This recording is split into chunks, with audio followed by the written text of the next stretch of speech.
James William Edward Caldwell. 4 names. 4 names. Is that after Always your- gone by Bill. I grew up in a small East Texas town about 80 miles east of Dallas, Sulphur Springs, Texas. Say small, had a population of about 12,000 people. So my family owned and operated the main funeral home, Tap Funeral Home and Furniture Store, which was my great-grandfather. Was raised in a somewhat wealthy family. It's a fairly charmed life. I had just about everything I wanted. I was, at the risk of sounding egotistical, I was class favorite, nominee every year, senior favorite my senior year. Girlfriend was most beautiful, homecoming queen. I was all-district football player, co-captain on the football team. Pretty much the golden child growing up. My mom was killed when I was 3 years old by a drunk driver.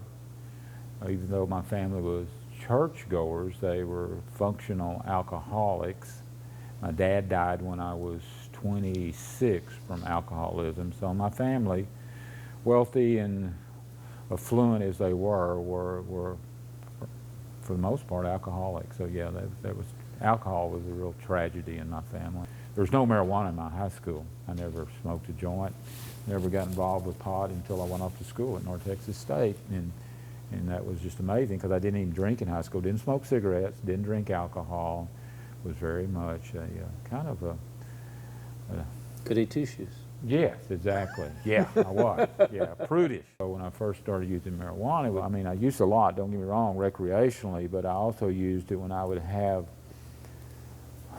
philosophical thoughts and I would be thinking deeply about different spiritual or religious questions. It seemed to take me out of this take me into a transpersonal dimension to where, you know, it helped me think about things, or I would have more profound thinking when I was under the influence of marijuana. A pound cost probably $70 or $80, but I saw that I could break that down and make what I chose to smoke free. And then I saw, well, I can get a pound of pot and I can sell it half of it or 3/4 of it, make something to smoke, but also make more money on 1 pound of pot than I was working all week for Texas Instruments. So I saw that, you know, being kind of an entrepreneur, I guess. I thought, well, there's money to be made as well as make my stash. And that's when it started to escalate, you know, from very small amounts to, seemed like overnight, to tons. We did that for, a year or two, probably half a dozen trips, maybe 10 times. We'd go to Acapulco and fill up the trunk of a car, the back of a station wagon, or El Camino, and drive it right up to the Rio Grande River in the middle of the night. And very scary situation. There was banditos, there were robbers of all sorts, there were other smugglers, there was U.S. Customs, you know, so I got hooked on the adrenaline rush, and I mean, it was scary doing it, but you know, we did it, and so that's when I first started smuggling.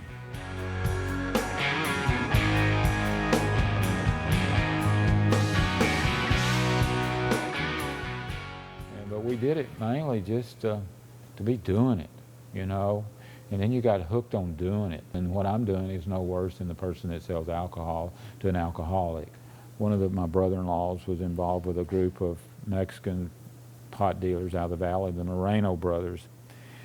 Anyway, he hooked me up with the Moreno brothers, and they were bringing tractor trailers covered in produce up to Dallas, anywhere from 4,000 to 10,000 pounds at a time. Now, I think I paid $13,000 to get connected directly with Daniel Moreno. And so he started bringing me tonnage, and I developed a monstrous market at that time. But I always did just really straight business. And before I started working with the Mexican end of it, you know, I worked just with hippie guys. We never carried a gun to any pot deal. I don't care if it involved thousands of dollars worth of merchandise. If I thought I had to carry a gun to deal with you, I didn't deal with you. And we were hippies. We were peace-loving, long-haired kids that were that had gotten into a business that ended up being very lucrative. When I got busted out in '74 with a Navajo chieftain and 1,500 pounds, I really went on the run. He's a good person. He just made bad decisions, you know. There's bad people that make bad decisions and good people that make bad decisions, and he's a good person that just repeatedly made bad decisions. I remember our best week was 6 loads, so 6 times 2,500 is what, 15,000 pounds in 1 week. That was my career. Running, it was running an organization. The primary function or only function was to get pot into the United States. We had a smuggling route through the Big Bend, and we had the 60,000 acre ranch, and as soon as the Columbian government became aware of us having a 60,000 acre ranch, they were wanting to stockpile 100,000 pounds on that ranch, and they knew that I had a small Air Force that had been carrying Mexican weed into Texas and up to the East Coast, so we thought we had a route, you know, that was we could utilize from Columbia to New York City.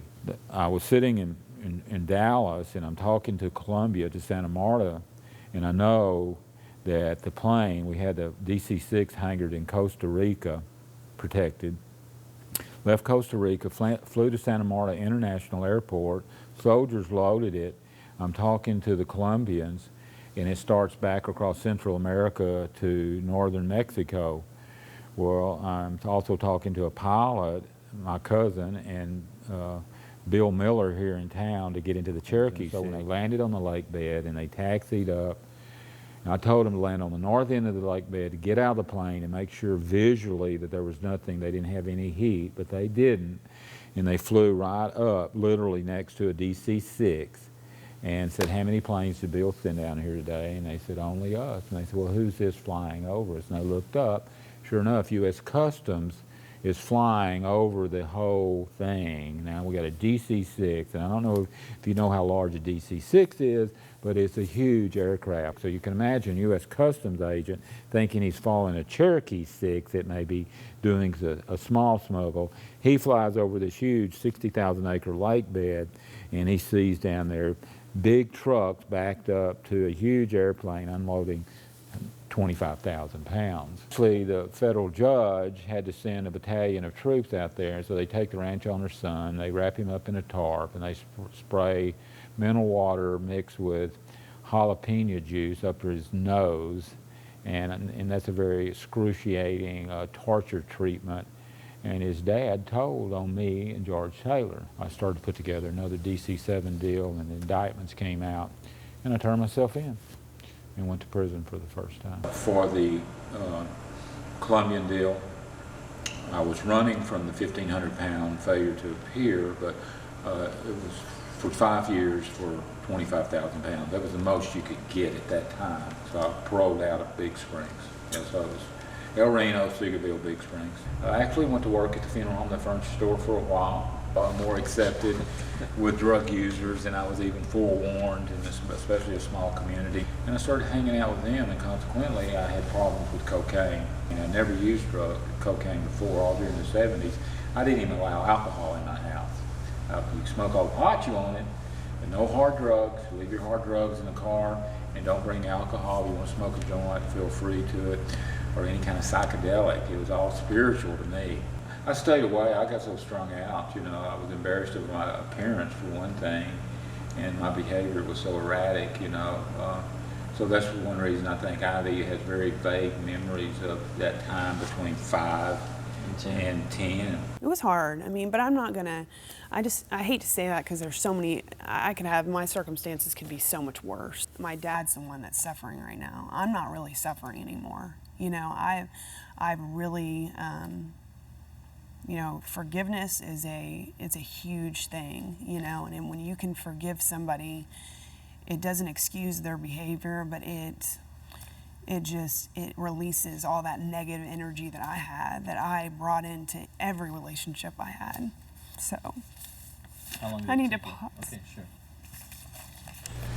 I had the cocaine problem and just blew a tremendous amount of money, like I say, $250,000 or so, and then I decided I'd get back in the pot business. Well, First pilot I called was Tony Zeke, who had commanded the DC 6th, and unbeknownst to me, he was working for the DEA, and he set me up.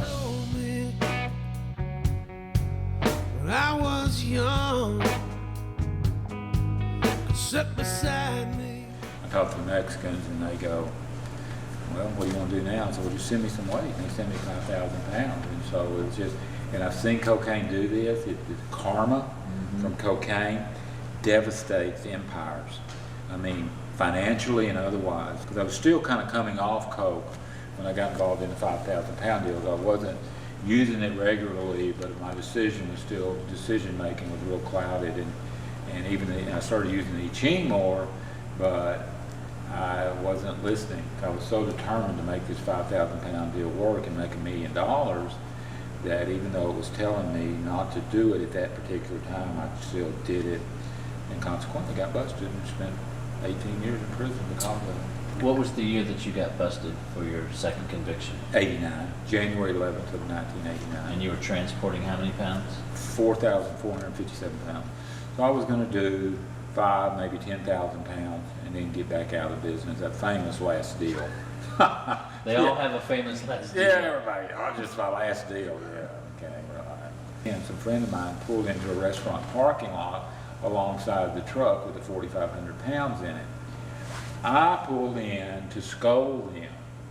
Little did I know, OCU's across the highway with binoculars, watching 2 Texas-plated cars converse with a truck with Indiana plates on it. 45 seconds is all it took.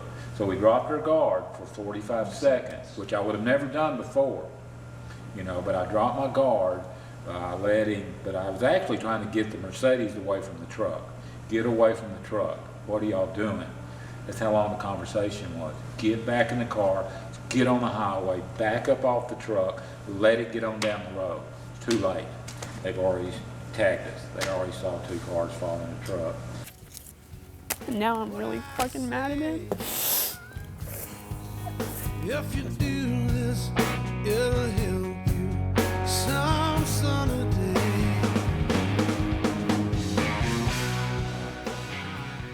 These guys was telling me some stories about Bill. I go, really?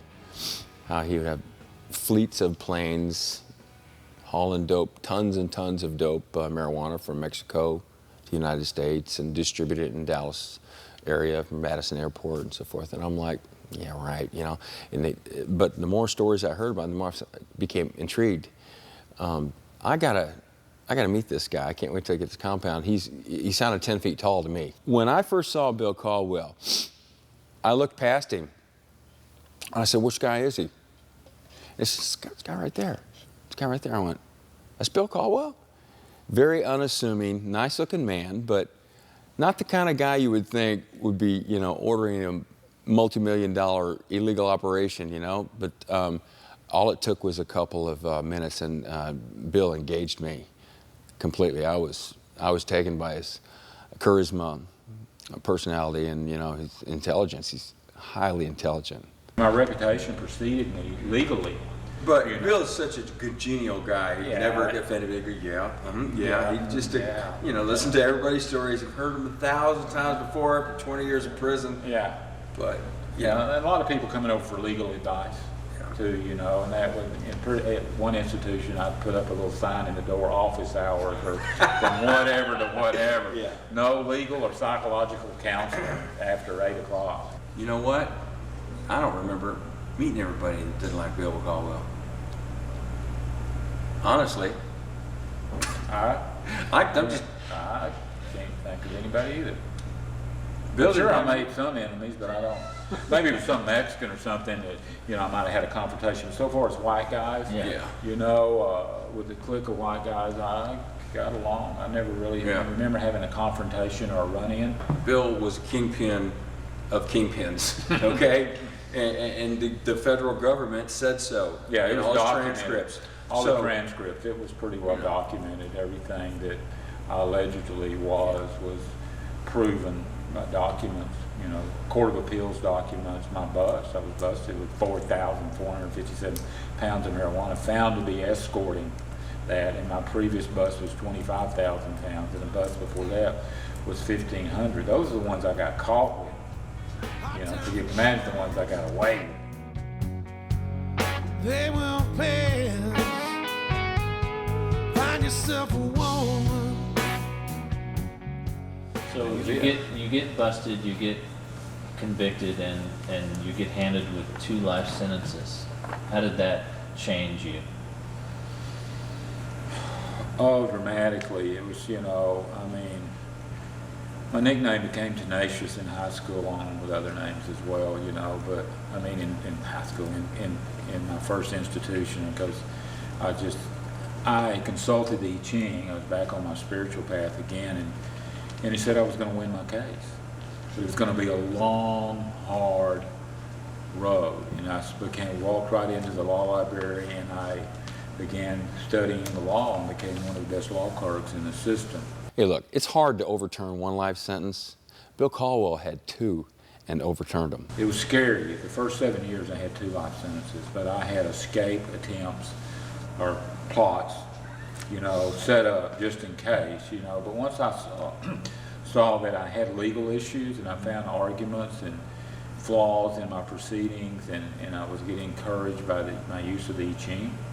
Just be tenacious and persevere, and you will ultimately be free. As well, will I ever be free again? I would consult the I Ching, and it would tell me, yes, you would. And I saw legal errors I have, but you have a procedural way of doing things. You have to exhaust your remedies before you can get to another writ. And so it was just a long process, but I overturned the 2 life sentences, was resentenced to 30 years, overturned a state conviction, came back and it was resentenced again, was granted an evidentiary hearing. I did some uncanny things in litigation by myself. And be a simple kind of man. Be a something. I walked out of Jessup, Georgia after 18 years with mixed emotion, and looked over my shoulder, and my buddies were screaming and hollering, shouting. As I had tears running down my cheeks, you know, I'm thinking, man, this ought to be a happy moment. And it was, because I was going home. But at the same time, I knew that a lot of men were going to die in prison because they sold marijuana. I hope kind of he's learned a lesson.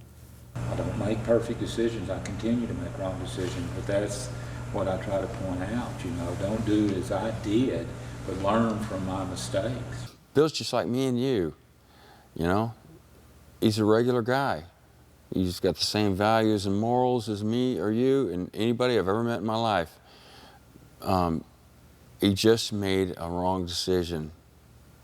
I just had to make a choice whether I was just going to hold on to all that and just let it ruin every relationship I had, or stunt my growth in every way, or I had to let it go. And so I have forgiven him. I mean, I'm not over what he did, and it doesn't excuse all the things, all the bad choices that he's made. And, you know, we're just starting to get to know each other. I mean, it's going to be it's a work in progress. And I look exactly like him, so we know he is my dad.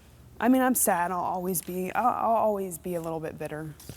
My heart will always be a little bit broken, but I think that now that I've forgiven him, that next step is just to try to trust him. And I don't feel like I can love him completely if I don't trust him, and I don't trust him 100%. I realized time is precious, and so it made me more determined to rekindle that relationship that I had lost with my kids. You know, calling them every day, force them into interaction with me. You know, I'm on the phone. Ivy, how you doing? And I tell them, just like Tony asked me earlier, do you tell your children you love them every time you talk to them? And I do. If I make any kind of communication with my kids, the last thing they hear is, I love you. And you mean it. It's been a strange ride. My life has. It really has. Nothing that I ever back full circle to sitting in study hall back in 1967 wondering what I was going to do for the rest of my life. Spending half of it in prison was never even a thought.